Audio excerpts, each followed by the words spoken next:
Assalamualaikum warahmatullahi wabarakatuh. Kembali lagi dengan saya di channel Satria Sing Pandawa. Dalam video kali ini saya akan membagikan tutorial kepada kalian bagaimana cara memasang speaker subwoofer double coil agar suaranya lebih nendang ya. Bisa dibilang suaranya 2 kali lipat dari biasanya. Nah, jadi bagi kalian yang belum tahu caranya, silahkan bisa disimak saja ya teman-teman untuk video kali ini. Mudah-mudahan video kali ini bisa bermanfaat buat kalian ya tentunya. Sebagai disclaimer, di sini saya hanya sharing apa yang saya tahu ya. Jadi bukan bermaksud untuk menggurui, apalagi merasa paling pintar ya teman-teman. Jadi bagi kalian yang kurang suka dengan video kali ini, silahkan bisa di-skip saja ya. Nah, jadi bagaimana caranya sih untuk memasang speaker subwoofer double coil agar suaranya lebih nendang, tenaganya 2 kali lipat. Nah, sebagai contoh di sini saya ada speaker subwoofer double coil ya teman-teman, yaitu dari Legacy dengan tipe 896.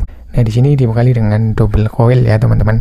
Untuk per coilnya ini impedensinya 4 ohm. Nah, jadi ada 2 cara ya teman-teman agar suara speaker double coil itu lebih optimal, bisa mengeluarkan tenaga yang lebih besar dan suara bass yang lebih nendang ya. Caranya yaitu kita bisa main di impedensi rendah. Nah, di sini kan speakernya dituliskan impedensinya ini bisa main di 2 ohm, 4 ohm, dan 8 ohm ya.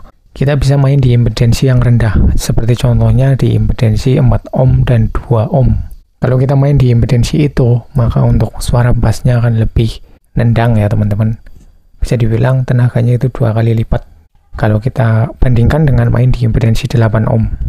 Nah, di sini saya juga akan mencontohkan bagaimana cara memasangnya ya. Mungkin dari kalian ada yang masih pemula, belum tahu bagaimana kalau kita mau main di impedensi 2 ohm dan 4 ohm.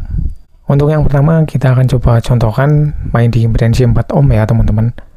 Kalau kita mau main di impedensi 4 ohm, kita hanya pakai 1 coil saja ya. Kita bisa pilih bebas mau yang mana ya. Kita bisa main 1 coil saja ya teman-teman. Nah, contohnya seperti ini ya. Misalkan ini kabel dari power ya teman-teman. Nah, ini kita sudah main di impedensi 4 ohm untuk speaker subwoofernya. Nah, untuk suaranya jelas lebih nendang ya teman-teman. 2 kali lipat kalau kita main di 8 ohm. Nah, ini cara yang pertama ya. Untuk cara yang kedua kita bisa main di impedensi 2 ohm ya teman-teman. Lalu bagaimana caranya kalau kita mau main di impedensi 2 ohm? Nah, untuk caranya kita main secara paralel ya teman-teman. Jadi kita memparalelkan 2 coil yang ada di speaker ini ya. Nah, jadi seperti ini ya teman-teman kalau kita mau main di impedensi 2 ohm. Jadi untuk pin yang merah sebelah sini kita sambungkan juga ke pin yang merah sebelah sini ya teman-teman. Untuk pin yang hitam sebelah sini kita juga sambungkan ke pin yang hitam sebelah sini. Jadi jangan sampai kebalik ya teman-teman kalau kita main paralel untuk speaker double coil.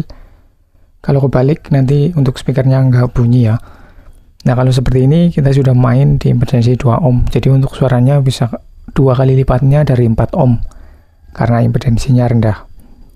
Nah, jadi kayak gitu ya teman-teman. Tips bagaimana cara agar speaker double coil itu suaranya lebih maksimal, lebih nendang, dan lebih bertenaga ya. Kita bisa main di impedensi rendah seperti yang sudah saya contohkan tadi ya. Kita bisa main di impedensi 4 ohm dan 2 ohm. Nah, di sini sebagai catatan untuk efeknya, powernya lebih cepat panas ya. Karena memang untuk suaranya juga lebih nendang. Jadi itu ya teman-teman untuk video kali ini. Mudah-mudahan bisa bermanfaat buat kalian tentunya. Dan bisa membantu kalian. Terima kasih sudah menonton. Sekian, wassalamualaikum warahmatullahi wabarakatuh. Salam audio.